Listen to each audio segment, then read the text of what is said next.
I just want to start out about saying how courageous I think you are, and like you said, we talked maybe just for 2 minutes before the call just to get quickly acquainted, but I reiterated how I loved how it could be so genuine, having what I call a jam session here, and I think it's awesome what can happen. Sometimes they're short, brief, and we get into action, and sometimes they're like 20, 25 minutes, and people are crying, they're celebrating, all in the same same session. So to give you a brief background, and again, thank you for the intro. I won 2001 Body for Life, and I started a personal training company right afterward. And I thought I was going to transform the world, and I was sadly mistaken. I have very lucky to say I've got a 100% success rate for those who actually do what I asked them to do. But where my passion really started, I just became obsessed with the people who would start a program with me, and in their first week they're eating pizza and potato chips all week long, and no matter what the investment was. And so I just became so passionate to get that answer. And I've been fortunate enough. Body for Life was a great community. I've had the opportunity to work with just hundreds of winners, even people that have transformed with me at my club years ago. And patterns really became obvious. And what I was able to do was chunk it down to a system that makes sense and be able to guide people through this system so they get the right mindset. If not, maybe right off the rip. Sometimes it takes some coaching. So the idea here today is to just give you a little taste of it. We can't go through the entire program because that would take hours, but I got a strong sense I've got a good success rate here. And, if we can find just one distinction to really kind of think about, that's probably one of the most important, and maybe even some subcategories that come out. We want to try to identify that, and maybe you'll have a breakthrough today. Does that sound good? That sounds great. I Great. know it's exciting. So, give me just a brief walkthrough what your normal day is like, starting from the moment you wake up, what time that is, to your normal bedtime. Usually, the Monday through Friday is typically the norm. So we'll go through that. Okay, so today my alarm goes off around 5:45. I am up. I've had the grandkids since Saturday, so we get up. I might wake my grandson up first, then my son. We leave, me and my grandson, at 7 to go to his bus. He gets on the bus. I come back home. It's about 7:30. Then I wake the granddaughter up and get her breakfast, get my son breakfast, get his medication, and then by 8:30, I'm out the door again, and I take him to school, and I'm home at 9. And then I have from 9 to 11, and I figure out what we're having for dinner, lay it out, clean my house, do all the last minute things that weren't done last night, start to look at my calendar. What bills do I need to pay today? What is going on? And then at 11, I leave again to go back to the bus stop, pick him up. We're usually home about 11:45. And on a normal day, they went with my sister today, but usually I have them until anywhere from 4 to 6. And at 3:30, I leave again to go get my son. I'm home by 4. As soon as I get home, I make dinner. So we have already had dinner. I've cleaned up and I was ready for this live. And normally this would be my social, like reaching out to people, doing the 8421, interacting on Facebook. And that's it. I'm usually in bed by 11:30. Awesome. Awesome. Well, that was a quick rundown. You know your schedule well. Sometimes I ask that and I'm like, wait, what do I normally do? It gets a little concerning. Yes. So that's cool. So you've had some success. It's not like, I'd love for you to kind of help me understand briefly what type of success you've had. So as far as the business or in life? Well, both.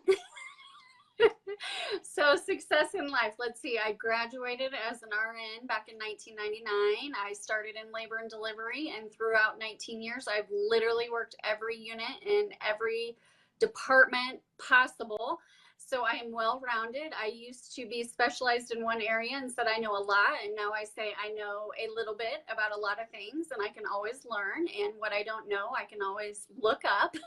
I have 3 kids. My oldest daughter is 26. She's married. She's a nurse also, and has 2 kids. My 19-year-old daughter, who will be 20 this month, lives at home and is pursuing a makeup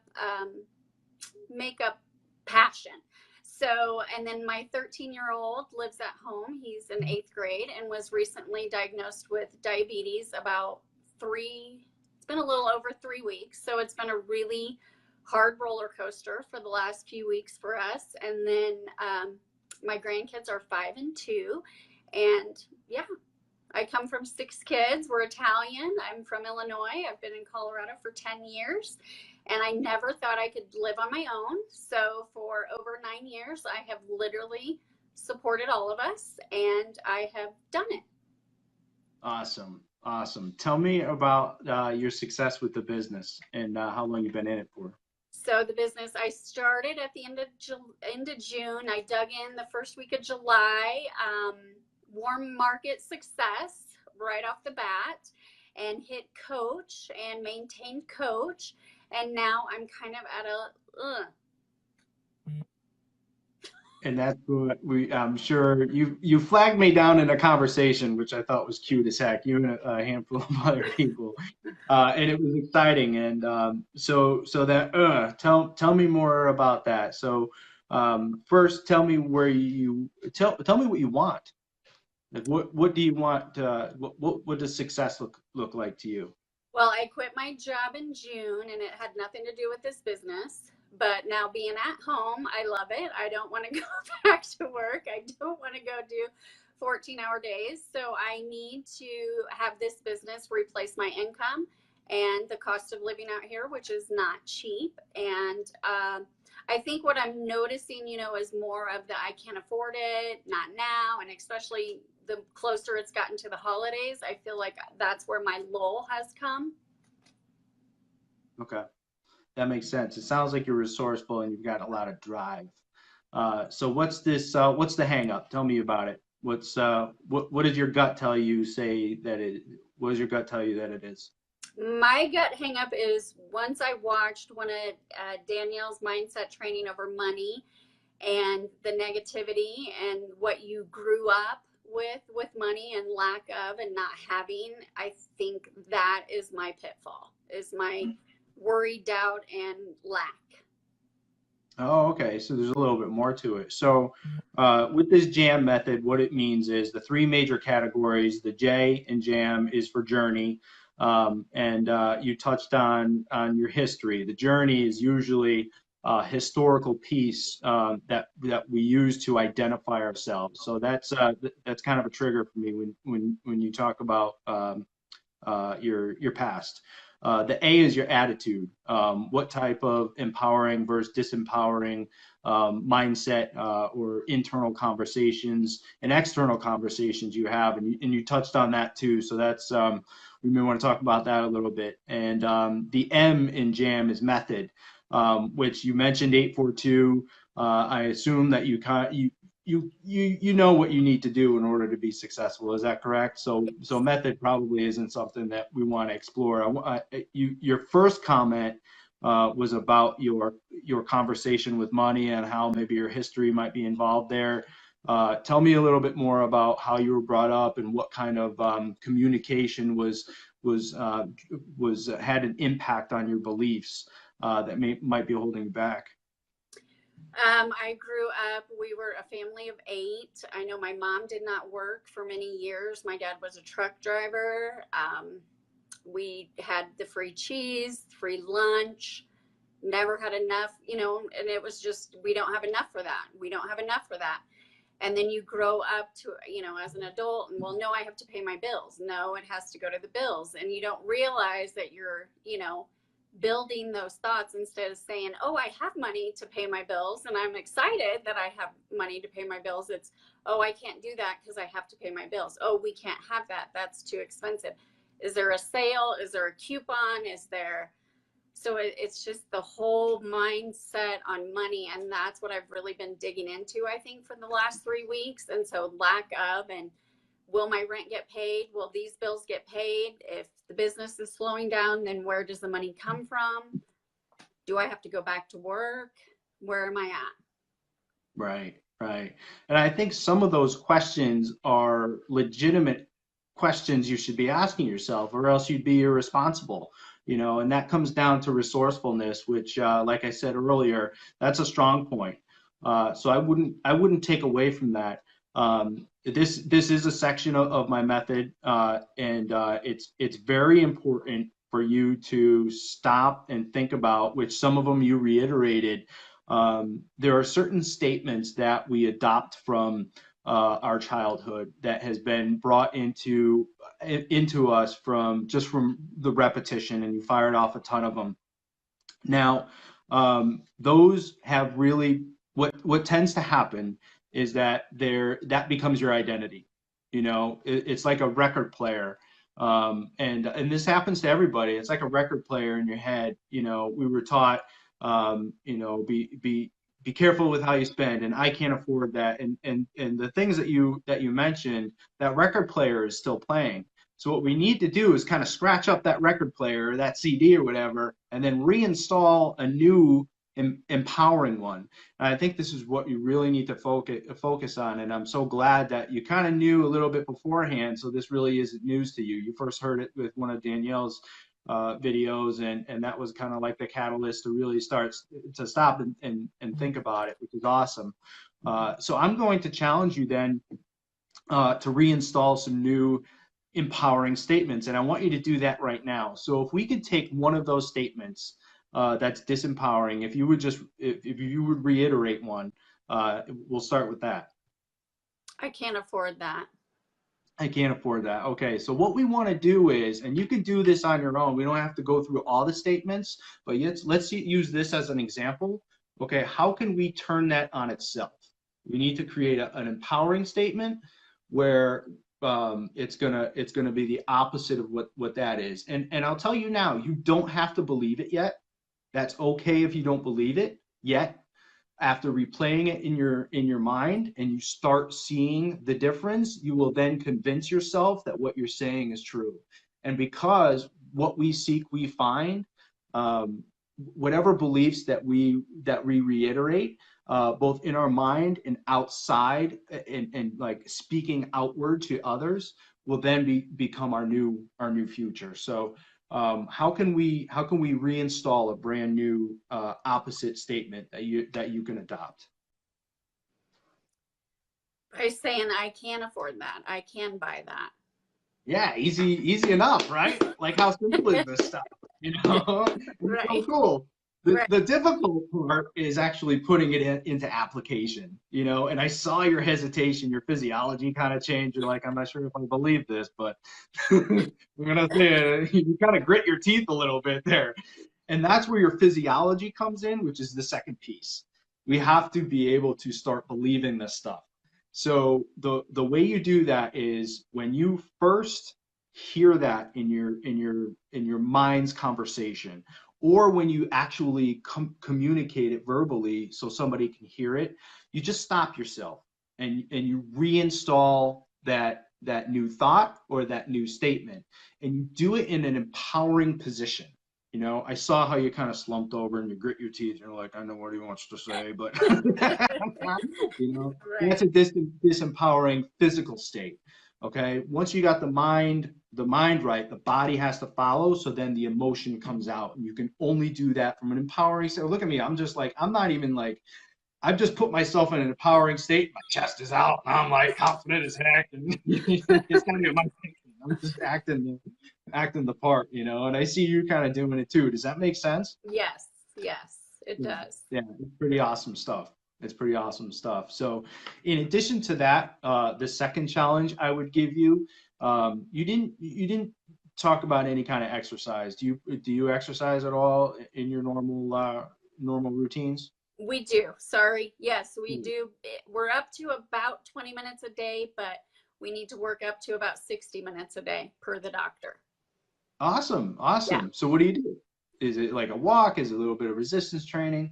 A little bit of both. And we do like 30-day challenges, and we're in with a bunch of people from the gel that we do, you know, squat challenges, plank challenges, things like that. So that helps.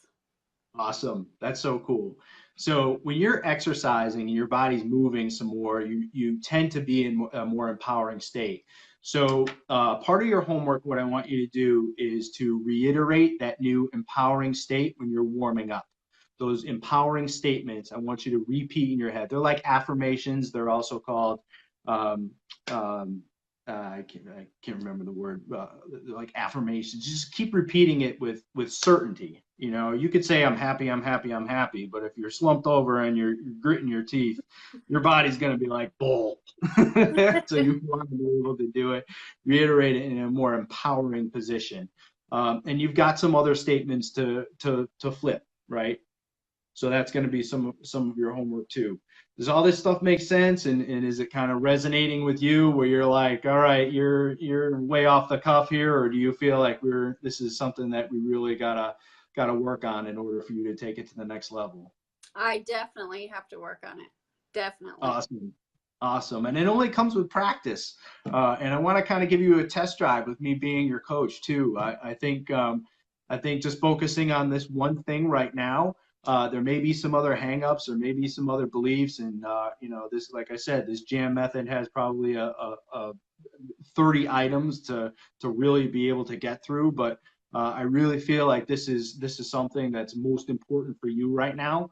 With all the additional challenges that I gave you, which is just a handful, I'm positive you can handle them. I want you to touch base with me on a daily basis, and I want you to tell me what your progress is like. That would really mean a lot to me, to make me feel like you've got some benefit out of this. I will. I sure will. I need some Awesome. accountability. Yeah, everybody does. I got coaches. Are you kidding me? Once I slip up, there's always somebody around the corner. My administrative office is like, Bill, all right, knock it off. What would you say to me? Yeah, I always get that. No, I will. Yeah. Awesome, awesome. So how do you feel? You feel like we got somewhere today? I do. I feel like I know it. It's believing it, I think, is where I'm at. Yeah, yeah, I get that. And you know, when I ask somebody to do something like that and they don't believe it, I don't expect you to believe it really, because you've already mastered the disbelief. How could you just wake up and be like, oh yeah, I'm just gonna believe this now? You know, it's impossible. The conditioning process is where that belief is changed. And I see people in a matter of just a few days, no matter how much effort, the more effort you put into it, just like anything else, you'll get a quicker benefit, a more powerful benefit. So certainly do it more often, the better. Before bed and when you wake are key times to do it in addition to when you're moving. But the breakthroughs that people have, usually after like the third or fourth day, it's like, you know, Bill, like I'm actually believing this stuff. Like this is real. So it's pretty awesome. We're just dying out those old neural pathways and reinstalling new ones, and it's just going to have an incredible benefit on your life. I can't wait. Me too. Me too. Awesome. So long distance high five. Yes. Congratulations. And thank you so much for your courage. This is not easy to go live, and I don't know how many people are watching. I don't have any notifications or whatever that's going on, but maybe somebody outside or in your peer group that's watching is kind of having a similar thing where you've had the ability unconsciously to make a difference in their life too. So pretty cool. Yeah, I hope so. I hope so. Because you don't realize it until you hear it. Until Danielle said that, I really had no idea there was even a thought in regards to money or lack. Oh, totally, totally.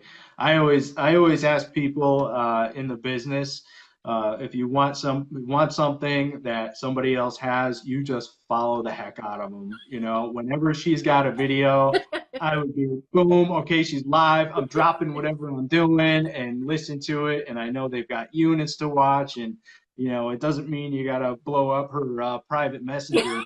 But everything that she's got is Right. like it's out there, you know, and Yep. she's incredible. She's a personal friend of mine, and she's like a sister to me. And she's one of those people who are like, I got to be careful what I say around because I don't want to slip around her.